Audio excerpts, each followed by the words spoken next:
प्रधानमंत्री नरेंद्र मोदी ने मुख्यमंत्रियों से चर्चा करते हुए साफ कहा कि जो लोग कोरोना की संकट में यानी कि कोरोना की जद में आए हैं, उन्हें अपराधियों की तरह देखा नहीं जाना चाहिए। कोरोना संकट के बीच प्रधानमंत्री नरेंद्र मोदी ने चौथी बार मुख्यमंत्रियों के साथ वीडियो कॉन्फ्रेंसिंग पर चर्चा की।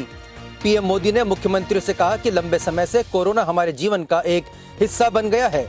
कोरोना के खतरे को देखते हुए हम सभी को सोशल डिस्टेंसिंग से समझौता नहीं करना चाहिए। पीएम मोदी ने मुख्यमंत्रियों से कहा कि जो लोग कोरोना के संपर्क में आए हैं, उन्हें अपराधियों की तरह नहीं देखा जाना चाहिए।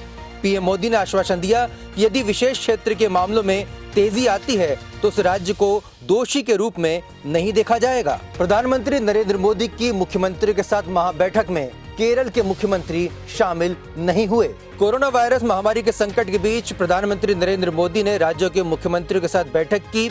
इस बैठक में लॉकडाउन पर आगे की रणनीति को लेकर चर्चा हुई, लेकिन इस महाबैठक में केरल के मुख्यमंत्री पिनरई विजयन शामिल नहीं हुए। उनकी ओर से राज्य के चीफ सेक्रेटरी ने बैठक में हिस्सा लिया। जब इसको लेकर सवाल उठे तो केरल के मुख्यमंत्री कार्यालय की ओर से सफाई पेश की गई। बयान में कहा गया कि चूंकि पिछली 2 बैठकें काफी अहम थी और इस बार कहा गया था कि फोकस नॉर्थ ईस्ट और अन्य राज्यों पर रहना है, लिहाजा मुख्यमंत्री ने इस बैठक में हिस्सा लेना जरूरी नहीं समझा। अपनी सनकी हरकतों के लिए पूरे विश्व में कुख्यात उत्तर कोरिया के तानाशाह किम जोंग उन को लेकर एक नई अफवाह तेजी से फैल रही है। बताया जा रहा है कि Kim Jong Un missile test में घायल हो गए हैं। उत्तर कोरिया के तानाशाह किम जोंग उन को लेकर अब एक नया दावा किया जा रहा है। एक पूर्व उत्तर कोरियाई अधिकारी ने दावा किया है कि संभवतः तानाशाह Kim Jong Un missile test के दौरान घायल हो गए हैं। उत्तर कोरिया के तानाशाह किम जोंग उन 11 अप्रैल के बाद पब्लिक में दिखाई नहीं दिए हैं। दुनिया भर की मीडिया में किम जोंग उन को लेकर तरह तरह के दावे किए जा रहे हैं। ताजा मामले में एक पूर्व उत्तर कोरियाई अधिकारी ने दावा किया कि तानाशाह Kim Jong Un missile test के दौरान घायल हो गए थे और इसी वजह से वे अब दिखाई नहीं दे रहे हैं। देश में सबसे ज्यादा गुजरात और मध्य प्रदेश का इंदौर शहर कोरोना वायरस से प्रभावित दिखाई दे रहा है और अगर सबसे ज्यादा मौत की हम बात करें तो कहीं ना कहीं गुजरात और इंदौर में ही सबसे ज्यादा कोरोना संक्रमित पाए जा रहे हैं। इसकी रिसर्च में एक बड़ा ही चौंकाने वाला मामला सामने आ रहा है। वैज्ञानिकों की माने तो इसकी बड़ी वजह वुहान से कनेक्शन है। जी हाँ, वही कुख्यात वुहान शहर जहां से कोरोना वायरस की शुरुआत हुई थी। देश में सबसे ज्यादा कोरोना वायरस का संक्रमण जिन प्रदेशों में है उनमें गुजरात और मध्य प्रदेश भी हैं। मध्य प्रदेश में तो इंदौर की हालत सबसे ज्यादा खराब है। एक्सपर्ट की माने तो गुजरात और इंदौर में कोरोना वायरस की वजह से बढ़ते मौत के आंकड़ों को देखें तो कारण चीन के वुहान शहर से सीधा जुड़ता नजर आ रहा है। गुजरात के बायोटेक्नोलॉजी रिसर्च सेंटर के निदेशक जीसी जोशी ने बताया कि हमने कोरोना के संरचना की डिकोडिंग की है। इसमें उसके 3 म्यूटेशन मिले हैं, यानी देश में 3 अलग अलग तरह के कोरोना वायरस के स्ट्रेन मौजूद हैं। जोशी ने बताया कि गुजरात में फैला वायरस एल स्ट्रेन हो सकता है।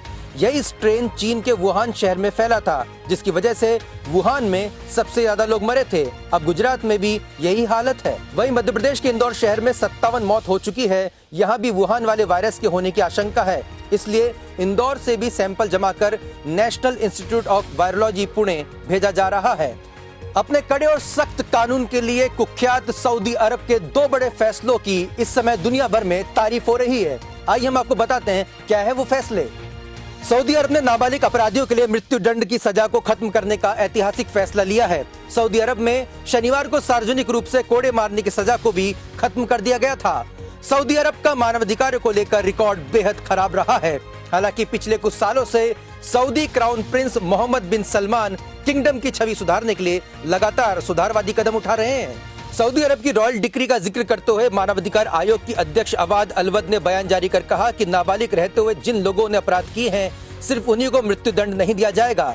मृत्यु दंड के बजाय नाबालिग अपराधियों को अब जुवेनाइल डिटेंशन फैसिलिटी में अधिकतम 10 साल जेल की सजा दी जाएगी। जम्मू कश्मीर में सुरक्षा बल और आतंकवादियों के बीच हुई मुठभेड़ में 3 दहशतगर्द ढेर हो चुके हैं। जम्मू कश्मीर के कुलगाम के गुड्डर इलाके में भारतीय सेना, केंद्रीय रिजर्व पुलिस बल, पुलिस और आतंकवादियों के बीच मुठभेड़ में 3 आतंकवादी मारे गए हैं। इससे पहले कुलगाम के गुद्देर इलाके में ही आतंकवादियों और सुरक्षा बलों में हुई मुठभेड़ में 4 दहशतगर्द मारे गए थे। रविवार को यह मुठभेड़ उस समय शुरू हुई जब आतंकवादियों ने सुरक्षा बलों के गश्ती दल पर फायरिंग की, जम्मू कश्मीर पुलिस, सीआरपीएफ और सेना ने तुरंत मोर्चा संभालते हुए आतंकवादियों को घेर लिया। बता दें कि घाटी में लॉकडाउन में अब तक 23 आतंकवादी मारे जा चुके हैं। कोरोना वायरस को लेकर राहुल गांधी ने एक बार फिर केंद्र सरकार को घेरे में लिया है। रैपिड टेस्ट किट को लेकर राहुल गांधी ने बड़े सवाल खड़े किए हैं। देश में कोरोना वायरस महामारी का असर बढ़ता जा रहा है और इससे लड़ने के लिए सबसे ज्यादा जरूरी टेस्टिंग और किट की है। इस बीच Indian council of medical research को जो रैपिड टेस्टिंग किट बेची गई है वह काफी महंगे दाम की थी, जिस पर सवाल खड़े हो रहे हैं।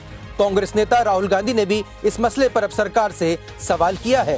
पूरे देश में कोरोना वायरस फैलाने का एक बड़ा जरिया बने तबलीगी जमात को लेकर अब तारीफों के पुल बांधे जा रहे हैं। जी हां, तबलीगी जमात के द्वारा प्लाज्मा डोनेट करने को लेकर अब उनके कुछ फैंस सामने आ गए हैं और कह रहे हैं कि उन्होंने बहुत अच्छा काम किया है और ये बकायदा ट्विटर पर ट्रेंड भी कर रहा है। इन दिनों भारत में कोरोना वायरस की फैलने की वजह से, लॉकडाउन की वजह से लोग घरों में कैद हैं। घरों में कैद लोग तबलीगी जमात को कोसते नजर आ रहे हैं क्योंकि 4000 से भी अधिक मामले तबलीगी जमात से जुड़े हुए हैं। इस बीच ट्विटर पर तबलीगी जमात पर गर्व है टॉप ट्रेंड कर रहा है। दरअसल तबलीगी जमात के बहुत से लोगों ने प्लाज्मा डोनेट करने का फैसला किया है, जिसके जरिए कोरोना वायरस के मरीज को सही करने में मदद मिलेगी। यही वजह है कि अब बहुत से लोग तबलीगी जमात पर गर्व कर रहे हैं और ये हैशटैग ट्रेंड कर रहा है, यानी बीमारी भी फैलाओ और बीमारी फैलाने के बाद प्लाज्मा डोनेट करने के बहाने अपनी वाहवाही लूटो। कोरोना वायरस के रोकथाम और लॉकडाउन को लेकर प्रधानमंत्री नरेंद्र मोदी ने मुख्यमंत्रियों की बैठक ली। इस बैठक में मध्य प्रदेश के मुख्यमंत्री शिवराज सिंह चौहान भी वीडियो कॉन्फ्रेंसिंग के साथ जुड़े। बैठक में मध्य प्रदेश के गृह और स्वास्थ्य मंत्री डॉक्टर नरोत्तम मिश्रा भी विशेष रूप से मौजूद रहे। Bureau report, India first news. मुद्दों पर सीधी बात, आक्रामक अंदाज, आकर्षक ग्राफिक्स, पब्लिक की आवाज। सोशल मीडिया न्यूज में सबसे भरोसेमंद नाम इंडिया फर्स्ट न्यूज। अंतर्राष्ट्रीय सर्च इंजन गूगल ने भी सराहा। लाखों दर्शकों की बना आवाज इंडिया फर्स्ट न्यूज। सभी दर्शकों का बहुत बहुत शुक्रिया। Subscribe now. India first news, mission for the nation.